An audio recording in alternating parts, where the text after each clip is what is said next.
5:33. It's been a busy few days for New Bedford firefighters. And another major fire to report this morning after Monday night's yacht fire at Pope's Island Marina.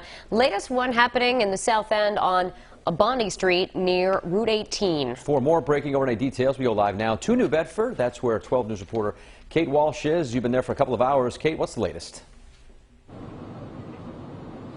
Well, in the last half hour, we've seen investigators from the Massachusetts State Police searching the whole area and then, of course, up right to the building that was on fire through the early morning hours, but is now out for the most part. They're trying to figure out what exactly caused this fire to start, and it's being considered suspicious by the New Bedford Police Department because the fire chief tells me that no one was living here, and at the time of the fire this morning, the windows were all boarded up. It's been vacant since there was a fire in the winter time here as well. So since there was no source that they believe could even cause a fire, such as electrical or gas going into the building, and no one living there at the time, they do believe that this was a suspicious cause. Now, this is on Bonnie Street, but it's set back a little bit from the neighboring three-family buildings, but we were told that the residents of those neighboring buildings had to evacuate just as a precaution, and we did see that the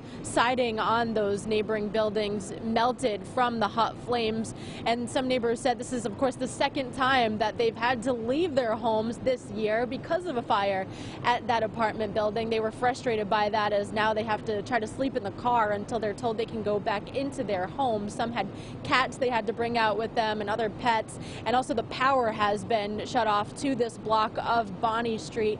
Now, this building that was on fire is between Bonnie and Crapo Street, kind of down a dead end in between the two, just to give you an idea of where we are. Also, if you're headed to the Bonnie Street area, you'll want to make sure that there's a lot of one-ways so that you stay away from it, because several of these streets are blocked off still, as firefighters are still here investigating and wrapping up all of the cables and everything else, the hoses that they've been using this morning. So that's the latest here this morning. We'll update you in another half hour. Live in New Bedford, I'm Kate Walsh, 12 News.